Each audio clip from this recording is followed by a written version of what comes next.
जय हिंद दोस्तों। समाजवादी पार्टी को धोखा देने वाले सातों विधायकों की स्थिति क्या है इस वक्त आप जान रहे होंगे। अभी पिछले दिनों ही अखिलेश यादव ने 3 को पार्टी से बाहर का रास्ता दिखाया, जब और जो 4 बचे हैं उनके बारे में मीडिया के लोगों ने सपा अध्यक्ष से सवाल पूछा तो उस पर उन्होंने बहुत ही तगड़े अंदाज में जवाब दिया।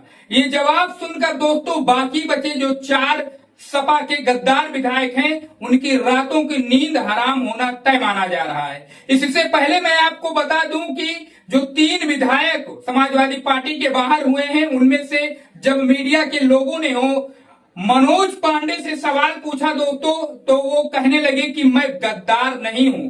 उनका मतलब साफ था दोस्तों कि वो समाजवादी पार्टी के ही साथ रहना चाहते थे और किसी तरीके से वो फिर से चुनावी सिंबल हासिल करना चाहते थे। उसके अलावा उन्होंने न्यायालय की भी बात की, कहा कि जो है कोर्ट ने आदेश दिया है, न्यायालय का, सर्वोच्च न्यायालय का फरमान है कि वोट कोई कहीं भी दे सकता है, इसमें किसी के हस्तक्षेप की जरूरत नहीं है। उसके अलावा हम बताते जो बचे 4 विधायक हैं दोस्तों, इस बात को आप नोट करिए कि जो ये 3 बाहर हुए हैं इनको ऐसे टाइम पर समाजवादी पार्टी ने बाहर का रास्ता दिखाया है कि अब ये ना ही बीजेपी के तरफ जो है जाते हुए दिखाई दे रहे हैं, ना ही समाजवादी पार्टी ने तो अपने तरफ से ही निकाल दिया है। समाजवादी पार्टी के सारे दरवाजे इनके लिए बंद हो गए हैं। अब दोस्तों अखिलेश यादव ने इन पर तंज भी कसा है। उन्होंने कहा है कि जिस मकसद से इन्होंने सपा को धोखा दिया था, बीजेपी के कहने में आए थे, अब बीजेपी इनके मकसद को पूरा करे।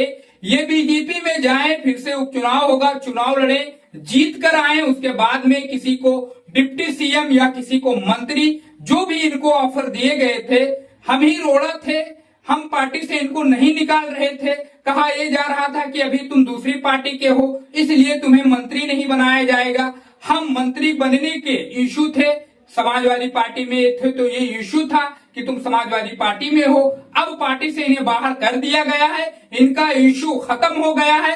अब बीजेपी को ये चाहिए कि इन्हें मंत्री पद, डिप्टी सीएम पद और जो भी बड़े पद हैं उत्तर प्रदेश में इन बेचारों को दे देना चाहिए। अखिलेश यादव ने इतने तगड़े अंदाज में इन पर तंज कसा है कि इनकी बोलती बंद हो गई है। कुछ कह रहे हैं कि अपने समर्थकों से बात करने के बाद हम फैसला लेंगे, लेकिन जो 4 विधायक बचे हुए हैं दोस्तों, सपा ने उनसे अभी तक इस्तीफा नहीं मांगा है, ना ही उनके ऊपर कोई कार्रवाई की है अब तक। लेकिन जब ये 3 बाहर हो गए हैं तो 4 को भी, जो बचे हैं उनको भी बाहर जाना पड़ेगा किसी भी हालत में। लेकिन अखिलेश यादव ऐसे सिचुएशन का इंतजार कर रहे हैं कि ये ना घर के हों ना घाट के हों, जब इन्हें पार्टी से बाहर किया जाए, जो बचे 4 हैं ये किसी भी तरफ जाने के लायक ना हो, ऐसी स्थिति में इनके ऊपर प्रहार किया जाए, वार किया जाए, इनके राजनीतिक करियर को ध्वस्त कर दिया जाए।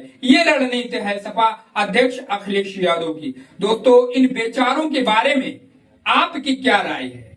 जिस तरीके से इन्होंने सपा को धोखा दिया, समाजवादी पार्टी के सिंबल से चुनाव जीते, उसके अलावा इन्होंने समाजवादी लोगों की सहानुभूति इकट्ठा की, उसके बाद में जब सपा को जरूरत थी, इनको समाजवादी पार्टी के एक राज्यसभा सांसद बन सकते थे, इनकी वजह से वो नहीं बन पाए, और जो बीजेपी का नहीं बन सकता था वो बन गया। इन बेचारों के बारे में आपकी क्या राय है हमें कमेंट बॉक्स में जरूर बताएं।